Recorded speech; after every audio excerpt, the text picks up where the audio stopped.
A Queda da Casa de Usher, de Edgar Allan Poe.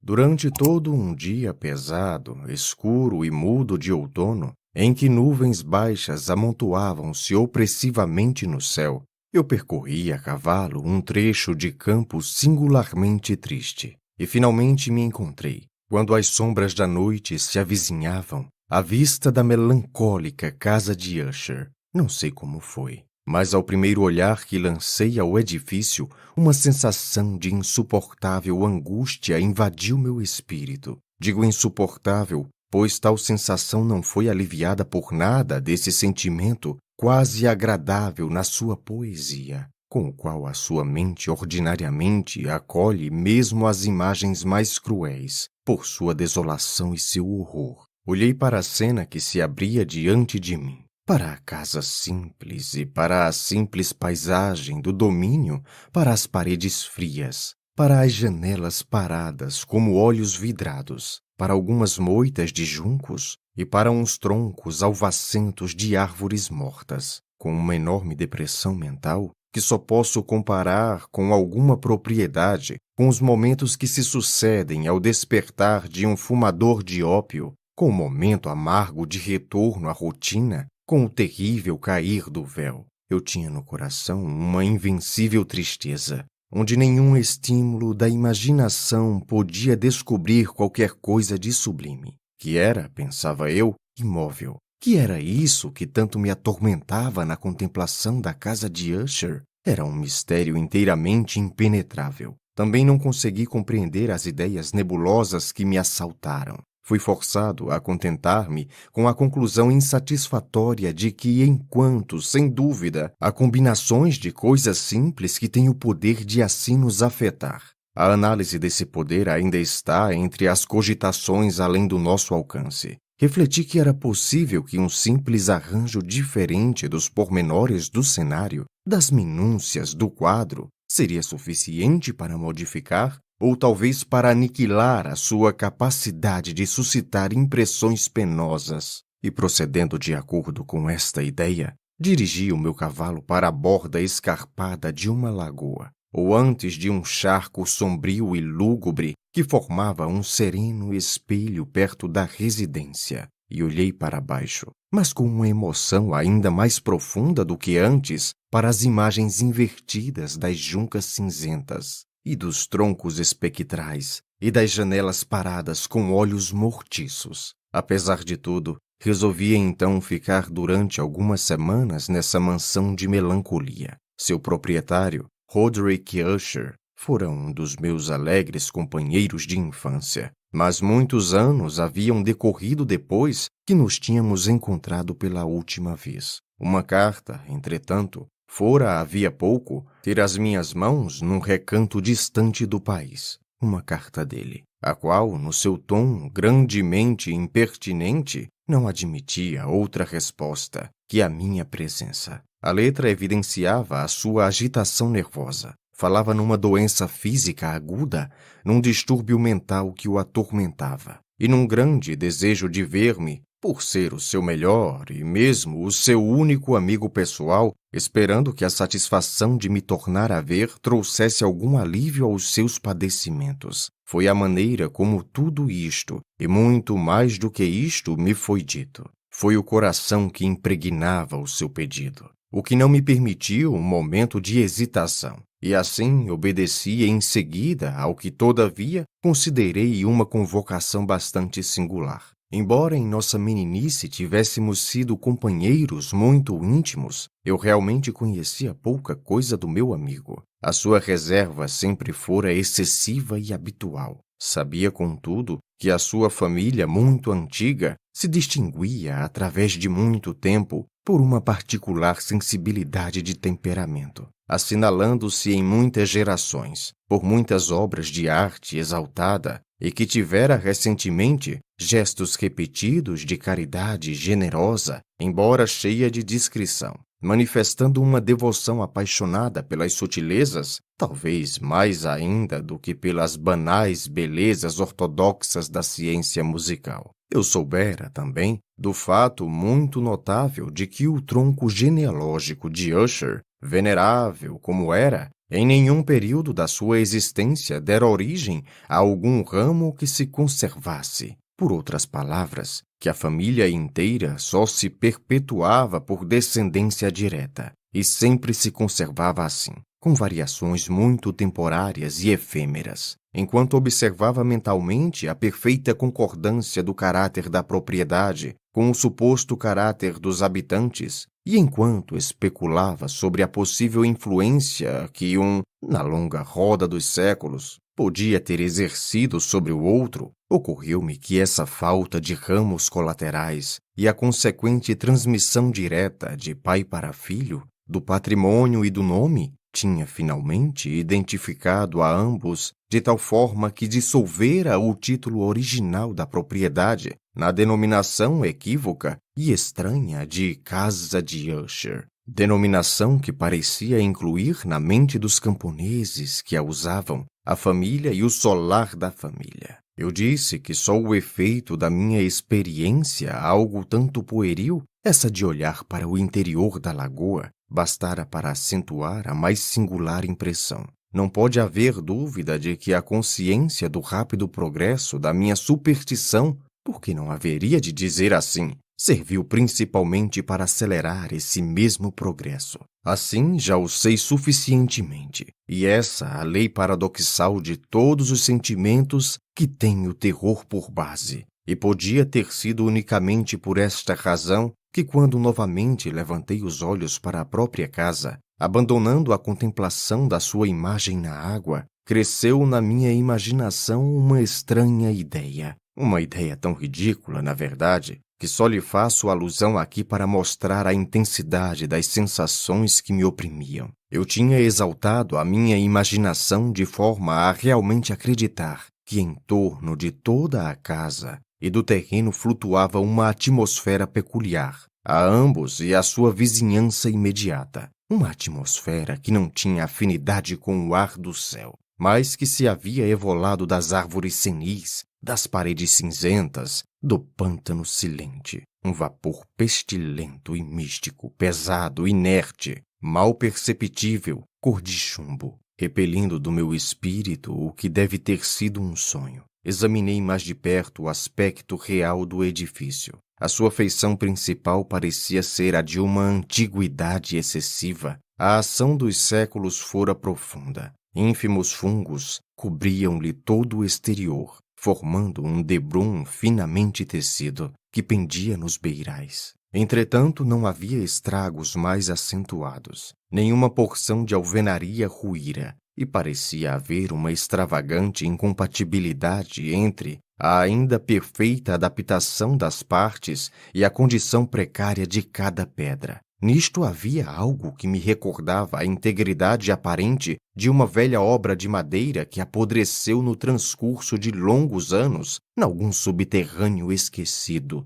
sem receber o contato da atmosfera exterior. Além desta indicação de velhice extrema, contudo, a estrutura dava poucos indícios de instabilidade. Talvez o olho de um observador atento tivesse descoberto a única fenda visível, a qual, estendendo-se do teto, na fachada, descia pela parede abaixo, formando zigue-zagues, até se perder nas águas sombrias do charco. Reparando nestas coisas, transpus um curto caminho que conduzia à casa. Um criado tomou meu cavalo e eu penetrei na arcada em estilo gótico do vestíbulo. Um outro criado deu passos furtivos, conduziu-me depois em silêncio, através de muitos corredores escuros e intrincados, para o estúdio do seu amo. Muitas coisas que encontrei pelo caminho contribuíram, não sei como, para acentuar as vagas impressões de que já falei. Enquanto os objetos em torno de mim,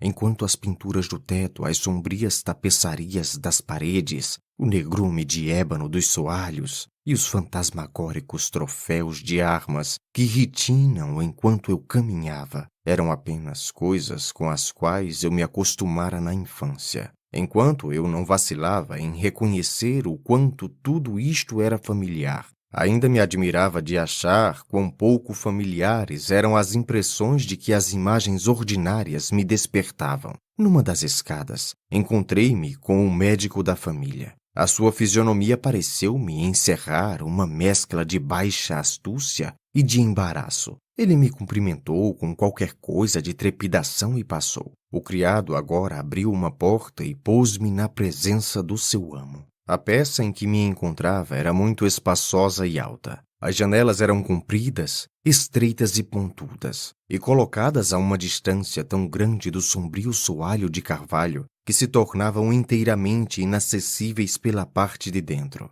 Débeis raios de luz avermelhada coavam-se através das vidraças e das rótulas, servindo para tornar suficientemente distintos os objetos mais proeminentes em torno. A vista, contudo, esforçava-se em vão por alcançar os cantos mais remotos do aposento, ou os recessos do teto, abobadados e cheios de ornatos. Tapeçarias escuras pendiam das paredes. A mobília era profusa, sem conforto, antiquada, e encontrava-se em estado precário. Muitos livros e instrumentos de música estavam espalhados em torno, mas não se conseguiam dar nenhuma vitalidade ao ambiente. Senti que estava respirando uma atmosfera de angústia. Um sopro de profunda, penetrante e irremediável tristeza andava no ar e tudo o invadia. À minha entrada, Usher levantou-se do sofá onde estivera deitado em todo o comprimento e saudou-me com um calor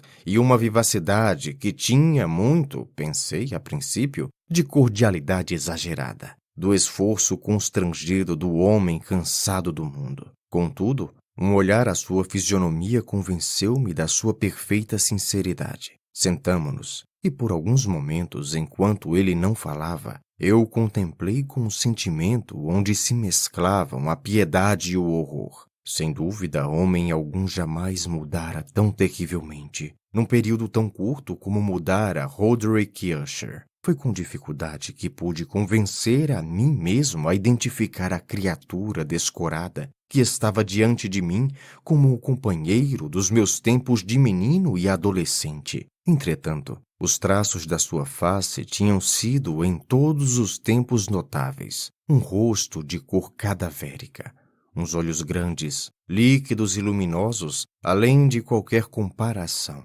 lábios um tanto finos e muito pálidos, com uma curva de uma beleza notável, com um nariz com uma delicada feição ébria, mas com uma largura de narinas incomuns em semelhante tipo, um queixo muito bem modelado, lembrando, como a sua pouca proeminência, a falta de energia moral, os cabelos de uma tenuidade e delicadeza de teia. Estas características, com uma expansão irregular acima das fontes, tornavam sua cabeça difícil de ser esquecida. E agora o simples exagero do caráter predominante destas feições e da sua expressão habitual constituía uma mudança tamanha que eu como que não tinha certeza com quem estava falando. A atual palidez cadavérica da pele e o atual brilho milagroso dos olhos, acima de tudo, causavam-me admiração e mesmo pavor. Os cabelos sedosos também tinham crescido à vontade,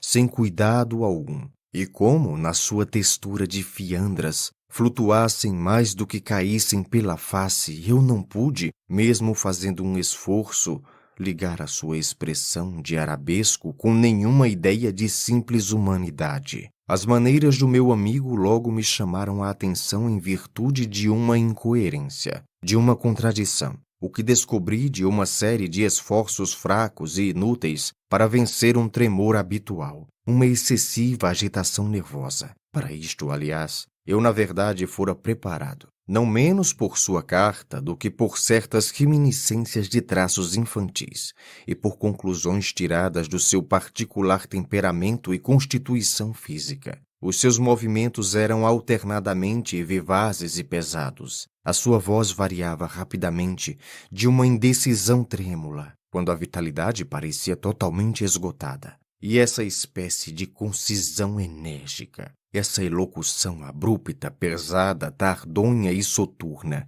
essa voz gutural de chumbo, perfeitamente modulada, que pode ser observada nos beberrões perdidos ou nos incorrigíveis fumadores de ópio, durante os períodos da sua mais intensa excitação. Foi assim que ele me falou do objeto da minha visita. do seu profundo desejo de me ver e da consolação que esperava receber de mim. Entrou com alguma profundidade no que julgava ser a natureza de sua doença. Disse que se tratava de um mal constitucional, de família e para o qual já desesperara de encontrar remédio. Uma simples afecção nervosa?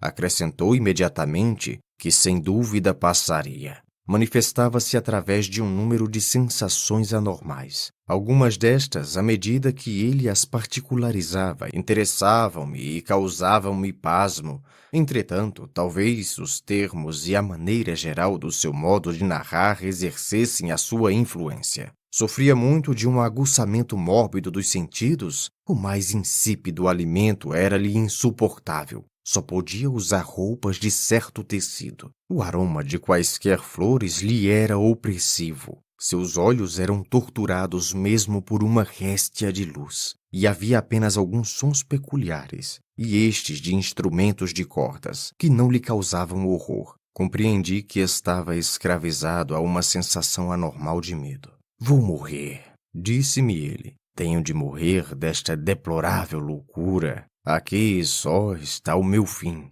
Tenho medo dos acontecimentos futuros, não por eles mesmos, mas por seus efeitos. Estremeço a ideia de qualquer incidente, mesmo do mais trivial, que possa influir nesta intolerável agitação de espírito. Na verdade, não tenho aversão ao perigo, exceto no seu efeito absoluto, no terror. Nesta condição lastimável e precária, sinto que mais cedo ou mais tarde chegará a ocasião em que terei de abandonar a um tempo a vida e a razão, em alguma luta com o cruel fantasma, o medo.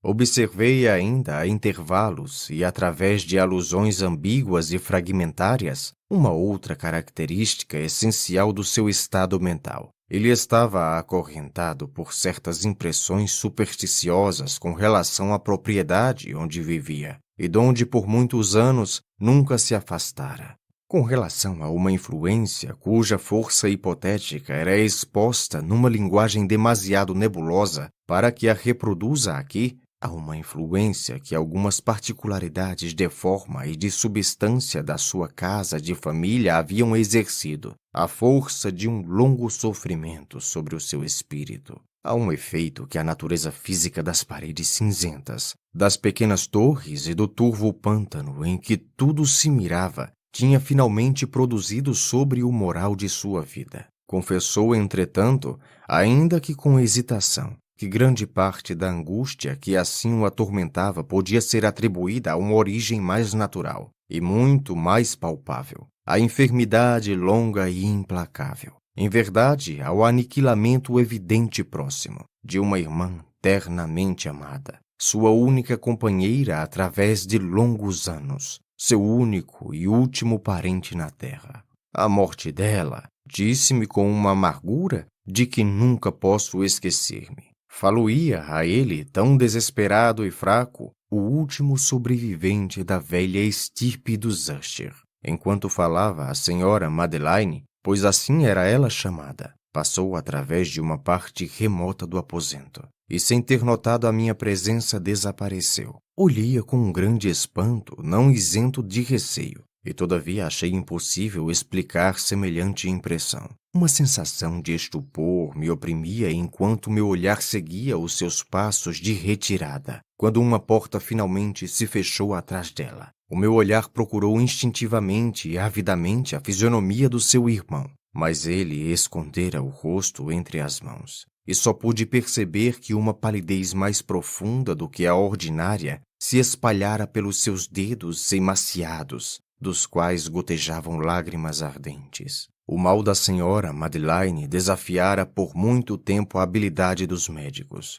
Uma apatia estabilizada, uma lenta e gradual destruição física e frequentes, embora rápidas, afecções de aspecto parcialmente cataléptico eram o diagnóstico habitual. Até então ela lutara firmemente contra as investidas do mal e não se resolvera ainda a entregar-se à cama. Mas ao cair da noite e do dia em minha chegada à casa, submeteu-se, conforme seu irmão me relatou mais tarde, numa indizível agitação, a força deprimente da enfermidade implacável. E compreendi que o olhar que eu obtivera de sua pessoa seria provavelmente o último que obteria dela. Que aquela dama, pelo menos enquanto vivesse, nunca mais seria vista por mim. Durante vários dias depois deste fato, o seu nome não foi mencionado nem por Usher nem por mim. E durante esse período, tive um grande trabalho para mitigar a melancolia do meu amigo. Pintávamos e líamos juntos, ou eu escutava, como num sonho, as extravagantes improvisações de sua guitarra. E assim, à medida que uma intimidade cada vez mais profunda me levava mais francamente aos recessos do seu espírito, percebi com amargura crescente a inutilidade de todas as tentativas para animar uma mente que impregnava de sombras, numa como constante irradiação de angústia, como se tratasse de uma qualidade positiva inerente. Todos os objetos do universo moral e físico. Terei sempre a recordação das horas solenes que assim vivia em companhia apenas do senhor da casa de Usher. Contudo, falharei em qualquer tentativa para transmitir uma ideia do caráter exato dos estudos ou das ocupações em que ele me envolveu. Um idealismo exaltado e altamente inquietante lançava um brilho cintilante por cima de tudo. As suas longas melopeias fúnebres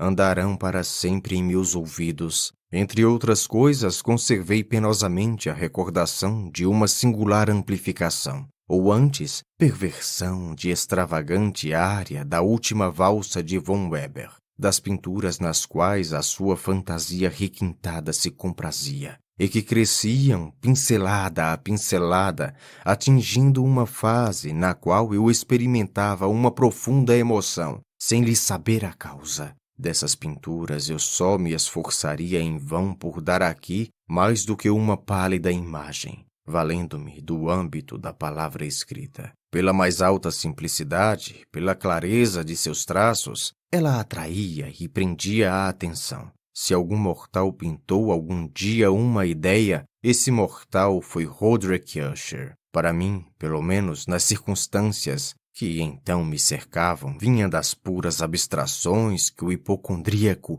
intentava lançar na tela, uma sensação que jamais se repetiu em mim, nem mesmo na contemplação de certas fantasias de Fuseli, bastante arrebatadas, mas certamente concretas. Uma das concepções fantasmagóricas de meu amigo, que não participava tão rigidamente do espírito de abstração, pode ser aqui delineada, embora de uma maneira precária. Um pequeno quadro apresentava o interior de uma abóboda ou túnel imensamente longo e retangular, com paredes baixas, lisas, brancas e sem interrupção ou ornato. Certos pontos acessórios do desenho serviam para dar a ideia de que essa escavação estava situada a uma profundidade excessiva abaixo da superfície da terra. Nenhuma saída era visível em nenhuma parte da sua extensão, e não havia nenhuma tocha ou outra fonte artificial de luz. Contudo, uma avalanche de raios luminosos invadia tudo,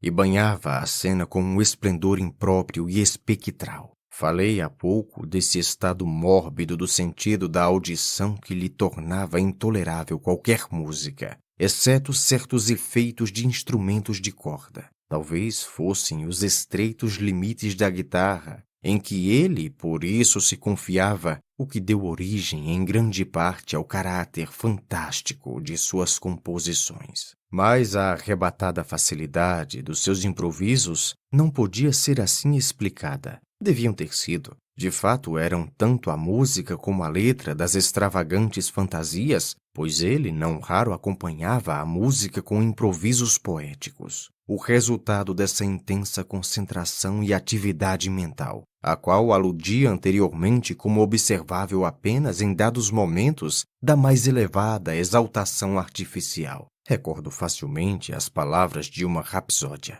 Talvez esses versos tenham me impressionado mais profundamente, porque na sua significação mística e íntima me parecesse perceber, e pela primeira vez na inteira consciência por parte de Usher, do vacilar do trono da sua pobre razão. O poema intitulado O Solar dos Espectros era assim em essência.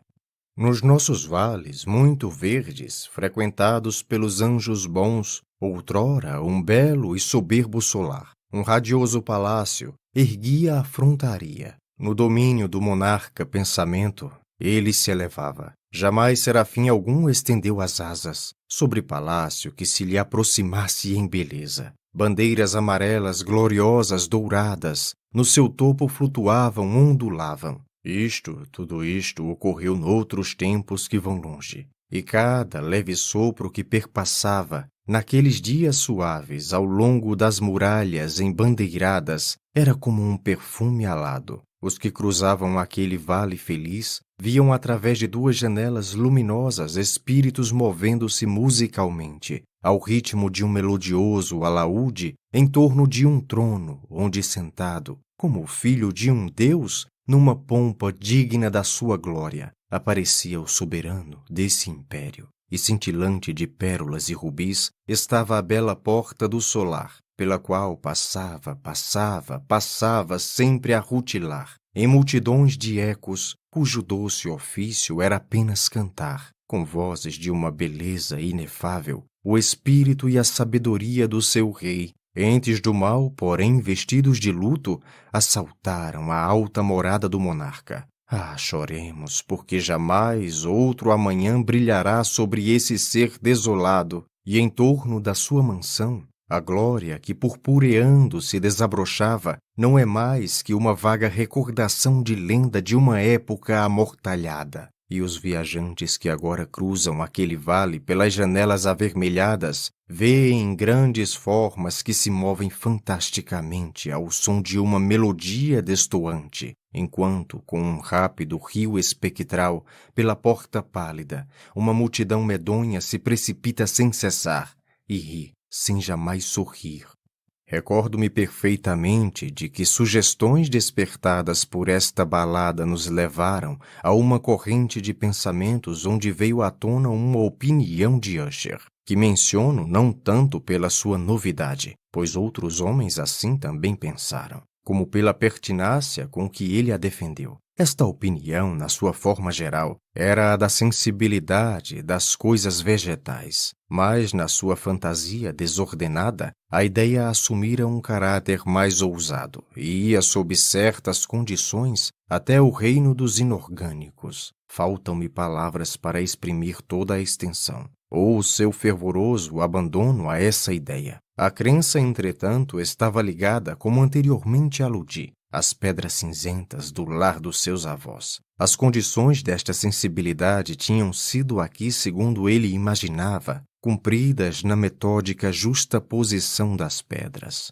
na ordem da sua disposição, tanto como na dos muitos fungos que se espalhavam por elas, e das árvores existentes no terreno, acima de tudo na longa e intacta duração dessa disposição, e na sua duplicação nas águas paradas do pântano. A prova da sensibilidade devia-se observar, disse ele, e aqui estremeci quando ele falou, na condensação gradual, mais certa, da atmosfera própria a essas águas e a essas paredes. O efeito era perceptível, acrescentou ele, nessa muda, mais importuna e terrível influência que durante séculos tinha formado os destinos de sua família e que fez dele o que agora eu estava vendo, o que ele era. Tais opiniões não necessitam de comentários e eu não os farei. Os nossos livros, os livros que através de anos tinham exercido uma influência tão pequena na vida mental do enfermo, estavam, como se pode prever, em estrita harmonia com esse caráter fantástico. Nós nos debruçávamos juntos sobre obras como Vervet et Chartreuse, de Grosset, Belphegor, de Maquiavel, Heaven de Hell, de Swedenborg, Subterrânea Voyage of Nicolas Klim, de Rouberg, Chiromancia, de Robert Fludd, de Jean d'Indagine e de Della Chambre, Journey into the Blue Distance, The Ticket a City of the Sun, de Campanella.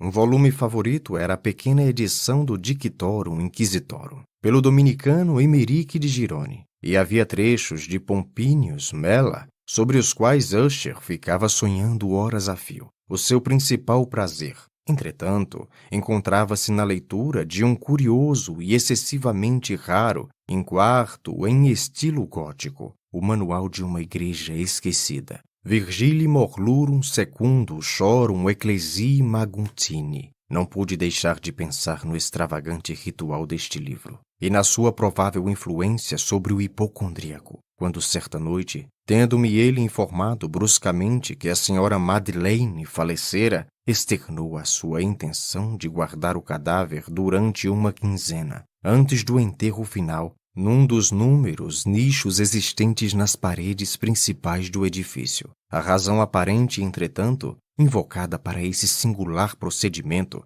era de natureza que não me compete discutir. O irmão da morta fora levado a essa resolução. Assim me disse ele, à vista do caráter extraordinário da enfermidade da defunta, e também por causa da curiosidade ávida e importuna por parte dos médicos dela e da distância em que se encontrava o jazigo da família. Não negarei que quando me lembrei da fisionomia sinistra da pessoa com que me encontrei na escada no dia de minha chegada à casa, não experimentei desejo algum de me opor ao que me pareceu uma precaução inofensiva e até certo ponto justificável. A pedido de Usher, ajudei-o pessoalmente nos preparativos para o sepultamento temporário. Posto o corpo no ataúde, nós ambos sozinhos, levamo-lo para o seu repouso no nicho onde o colocamos, e que permanecerá por tanto tempo fechada que as nossas tochas quase extintas pela sua atmosfera opressiva deixaram-nos pequena oportunidade para a investigação.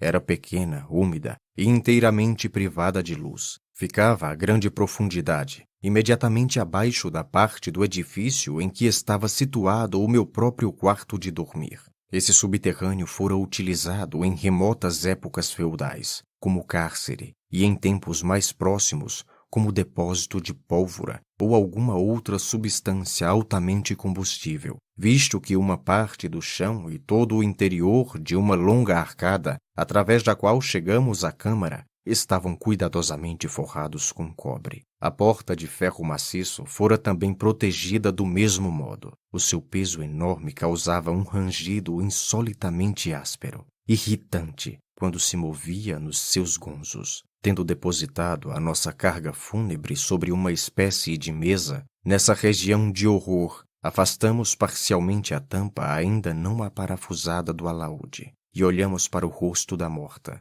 Uma notável parecença física entre o irmão e a irmã pela primeira vez feriu então a minha atenção. E Usher, adivinhando talvez os meus pensamentos, murmurou algumas palavras pela quais soube que a finada e ele tinham sido gêmeos, e que afinidades de natureza dificilmente inteligível sempre tinham existido entre ambos. Os nossos olhares, todavia, não se conservaram por muito tempo sobre o cadáver, pois não podíamos contemplá-lo sem pavor. A doença que assim levara ao túmulo aquela mulher em pleno vigor da mocidade, deixara, como acontece em todas as moléstias, de caráter estritamente cataléptico, a ironia de um leve rubor no seio e no rosto, e esse sorriso tênue, que é tão terrível nos lábios da morte. Tornamos a colocar e aparafusamos a tampa, e depois de fechar a porta de ferro, dirigimo-nos cansados para os aposentos um pouco menos lúgubres da parte alta da casa.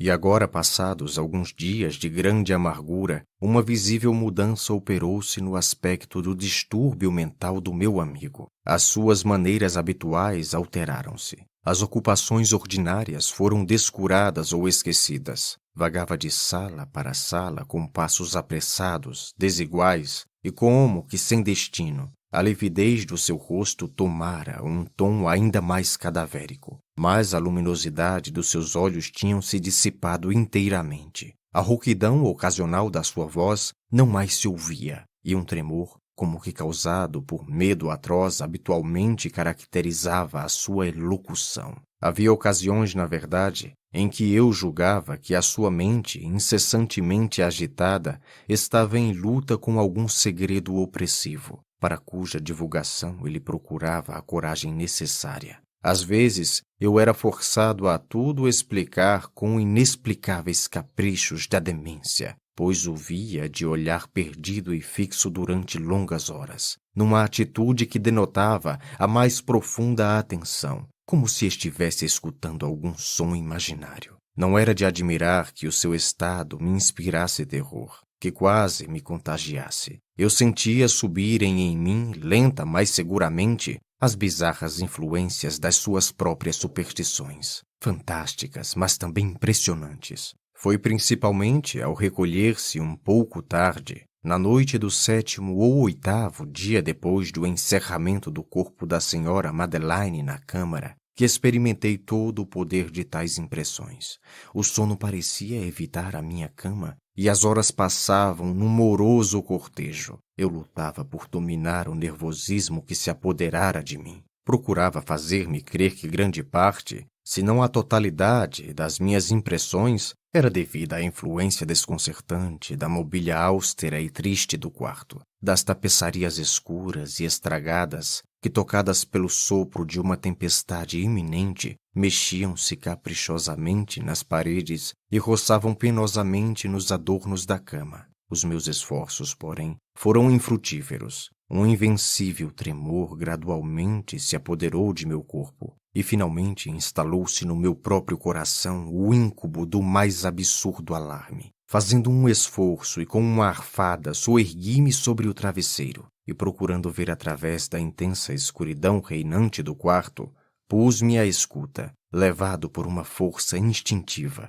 e ouvi certos sons baixos e indefiníveis que vinham, entre as pausas da tempestade, com longos intervalos não sei de onde. Dominado por uma intensa sensação de pavor, inexplicável e intolerável, vesti-me depressa, pois compreendi que não dormiria mais naquela noite, e procurei furtar-me ao lamentável estado em que caíra, caminhando rapidamente para um lado e outro ao longo do aposento. Fizera poucas voltas, quando leves passadas numa escada próxima feriam a minha atenção. Reconheci-as logo como sendo de Usher. Um instante depois ele bateu muito de leve na minha porta e entrou, com uma lâmpada na mão. O seu rosto apresentava, como de costume, uma lividez cadavérica, mas além disso, havia uma espécie de hilariedade de demência nos seus olhos, e uma histeria evidentemente contida se percebia por todo o seu aspecto. O seu ar me apavorou, mas tudo era preferível à solidão que eu sofrera através de tantas horas, e quase agradeci a sua presença como uma consolação. "E você não viu isso?" disse bruscamente depois de ter olhado em torno em silêncio durante alguns momentos. "Então, você não viu isso? Olhe, venha ver." Assim falando, e depois de proteger cuidadosamente a lâmpada, apressou-se na direção de uma das janelas e escancarou-a para a tempestade. A fúria impetuosa da rajada invasora quase nos lançou ao chão. Era realmente uma bela noite de tempestade, singular e bizarra no seu horror e na sua beleza. Um redemoinho evidentemente percorria com toda a sua força a nossa vizinhança, pois havia frequentes e violentas alterações na direção do vento, e a excessiva densidade das nuvens, que andavam tão baixo que tocavam os torrões do edifício, não impedia que percebêssemos a velocidade com que elas fluíam na distância. Digo que nem mesmo a sua excessiva densidade não impedia que percebêssemos estas coisas. Mas não tínhamos um vislumbre sequer da lua ou das estrelas, nem chegava até nós o esplendor do relâmpago. Mas a superfície inferior das enormes massas agitadas de vapor, assim como todas as coisas terrestres situadas imediatamente em torno de nós, brilhavam na claridade anormal de uma exalação gasosa, levemente luminosa e distintamente visível, a qual flutuava no ar e envolvia a casa. "Você não deve... Você não pode estar a contemplar isso?" disse eu, estremecendo para Usher, puxando-o suavemente da janela para uma cadeira. "Essas aparências que o espantam são simples fenômenos elétricos não muito raros, e talvez tenham a sua origem fantástica nos miasmas do charco. Vamos fechar essa janela? O ar está demasiado frio e perigoso para sua constituição. Aqui tem um de seus romances favoritos." Eu lerei e você escutará, e assim venceremos juntos esta noite terrível. O velho volume que eu agarrava era o Mediatrist, de Sir Lancelot Canning, mas eu o chamara livro favorito de Usher, mais por gracejo do que a sério, porque na verdade havia pouca coisa na sua prolixidade tosca e quase nada imaginosa que pudesse ter interesse para a espiritualidade e o sublime idealismo de meu amigo. Era, todavia, o único livro imediatamente à mão, e eu alimentava uma vaga esperança de que a excitação que então agitava o hipocondríaco pudesse encontrar alívio, pois a história dos distúrbios mentais está cheia de anomalias semelhantes. Mesmo nos excessos de tolice que eu devia ler, se eu pudesse julgar pela atitude concentrada de atenção com que ele escutava, ou aparentemente escutava as palavras da narração, poderia congratular-me pelo êxito de minha lembrança. Eu chegara àquela parte muito conhecida da história, em que Elthred, o herói do Triste, tendo procurado inutilmente por meios brandos penetrar na habitação do eremita, resolve entrar à força. Nessa altura, o texto da narrativa diz: E Elthred, que era um homem valente, e que estava agora ainda mais forte em virtude do generoso vinho que tomara, não esperou mais para parlamentar com o eremita, que na verdade era de caráter obstinado e maligno, mas sentindo a chuva nos ombros e receando o recrudescimento da tempestade, ergueu a maçã e, desferindo golpes sobre golpes, abriu rapidamente um rombo na porta, por onde podia entrar a sua manopla, e ora puxando a porta tenazmente, ora batendo com fúria, fez tudo em pedaços, levantando grande barulho da madeira seca, que alarmou e repercutiu por toda a floresta. Ao terminar esta frase, parei e por um momento fiquei em silêncio, pois, embora logo percebesse que a minha imaginação excitada me iludira, parecia-me que de alguma parte muito remota da casa vinha indistintamente até os meus ouvidos o que podia ter sido, na sua exata semelhança de caracteres, o eco, sem dúvida um eco sumido abafado, dos sons que Sir Lancelot descrevera havia pouco. Evidentemente, só a coincidência é que me ferira a atenção, porque entre os estalidos das janelas e dos outros ruídos confundidos e comuns da tempestade sempre crescente, o som entre si mesmo nada tinha que pudesse ter me interessado ou perturbado. Continuei a história.